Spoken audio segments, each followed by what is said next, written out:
Hello and welcome everybody to 1985. In 1985, we saw some awesome golf by Bernard Langer at the Masters to start off the year. We saw Andy North won the US Open. Cobra comes out with this. Good time in golf. What else happened? I can tell you one thing huge in my family. Calvin and Hobbes started being published in 1985. Isn't that awesome? I mean, this is still, how many years, how many decades has it been? And my boy, sometimes I'll find him late at night, like under his covers, reading something like, what's he reading? And he's reading this. He loves Calvin and Hobbes comics. So, that said, I have a question I want you to think about while we move into more in-depth content about this club. How do you compose your bag? Is it based on looks? Is it based on feel? Is it based on any number of things? Because some people love this homogeneous look, right? They want every club to match and look exactly the same. It's part of a set. Their driver should match their 3-wood, should match their 5-wood if they have one, should match their hybrids, which should match their irons, which should match in theme with their putter, okay?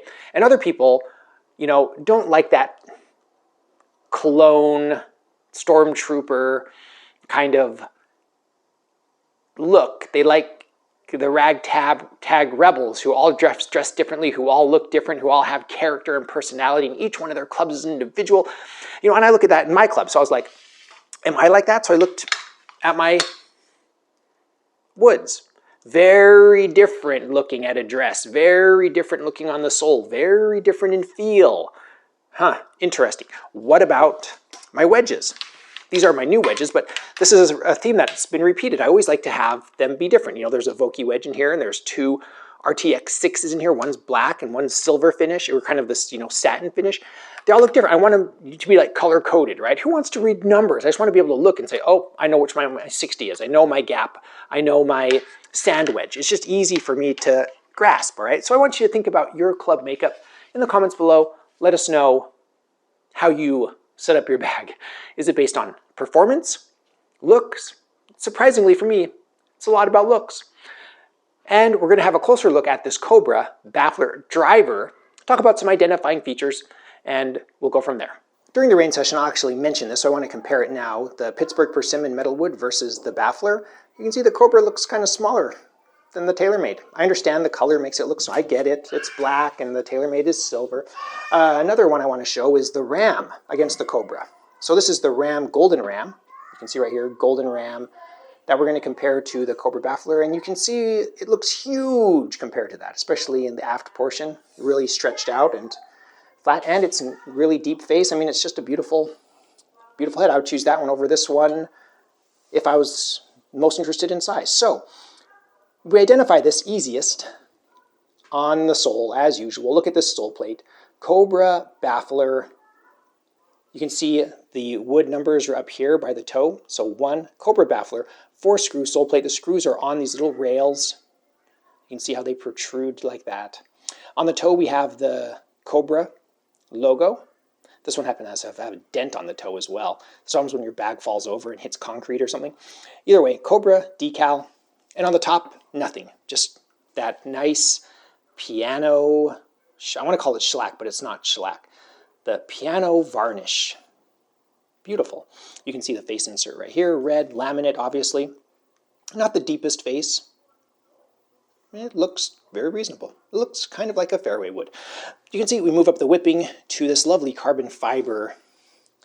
This is the Lycon. Let me see. Yeah, Lycon shaft right here. You can see Cobra 3.5 firm flex. I put on this 1985 sticker. This is a Takimac grip, made in the USA. Lovely grip. It still actually has a lot of grip and life left in it. So let's get this beauty out onto the simulator.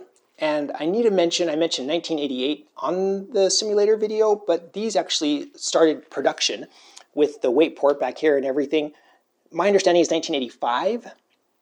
So let me know if that's incorrect. So 1985 is when these were first introduced. So let's see what it can do on the simulator. Cobra Baffler. This thing cracks me up. It cracks me up. Let's take a driver, make it smaller, and put brass rails on the sole. because you're ready to hit this off the deck. The T-less driver. Wasn't there an infomercial about something like that recently? Anyway, 1988 is when this came out. A Pittsburgh persimmon makes this look tiny. Pittsburgh persimmons aren't exactly known for being massive things, but to this they might be. It's, you know, laminate, it's painted black, not the most beautiful thing on the planet. This carbon weave shaft shines in this light. Anyway, we're going to tee it up and see how it does off a tee. They're famous for their fairway woods, the Bafflers. I guess we're going to try a driver.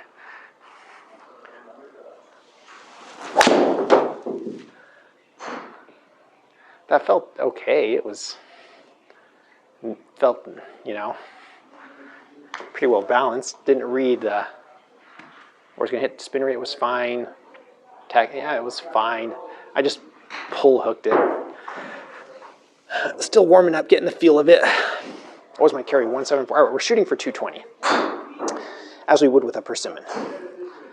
Off of a tee, Baffler. All right, that one got a little more loft on it. Did it slice that one a little bit? Oh, 212. Beautiful. Yeah, I'll take that all day.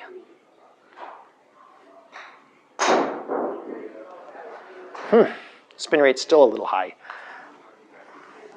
What is this, a T-less driver? Was there an info? I swear I saw an infomercial. Something about a T-less driver. Is that what this is? Maybe we should try it. All right, one more on the tee. 220 is all we're asking.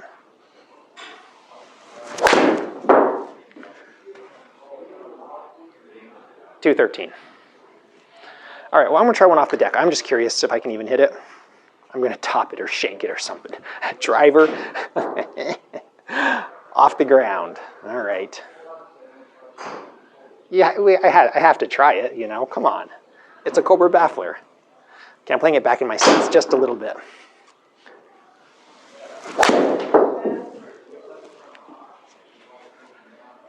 Yeah, terrible. It doesn't, not something I would play. It's great. I love stuff like this. This cracks me up. This is so much fun. Well, anyway, let me know your thoughts and memories. I'm going to be duffing around with this thing for a little bit here.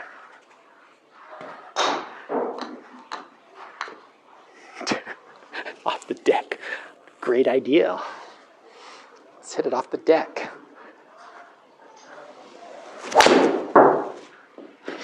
So dumb. Oh, 226. So you can see, you know, from the range footage, I got some okay numbers. If I practiced with it, I could probably hit it, you know, on average in the 220s, 230s maybe. Great, that's good. It spins high, which means you can stop it on really long par threes. But again, modern three woods, you know, are similar. So here's my mind. This is just how my mind works. This is all my opinion. This fits in the category of I would only buy this if I liked the look of this matching my other Cobra hybrids. That's the only reason why I would buy it. It's like when I talk to women. I talk to lots of women golfers and I ask them, you know, well, what do you think of ladies' clubs? And each one is an individual. Some and everywhere in between, but you know, the extremes seem to be they like love the colors. Oh, it matches my outfit, it matches my car, it's there, you know, and they want the women's clubs. And performance is almost a second thought. And then there's the other side where, again, look-based, we're talking about the aesthetics of it. They do not like the looks of, oh, I hate the light pastel blues and green, teal and purple and pink, you know, and there's a group of women I know that like men's clubs. They'll put light shafts in their senior flex shafts, A-flex shafts, whatever they want in these men's clubs because they like the look of the men's clubs more. I'm not a girl, I want, you know, I'm a serious golfer. You know, and there's everywhere in between. Some people like, you know, and some women like just performance. They don't care what it looks like. All right, so there's so many different individuals out there.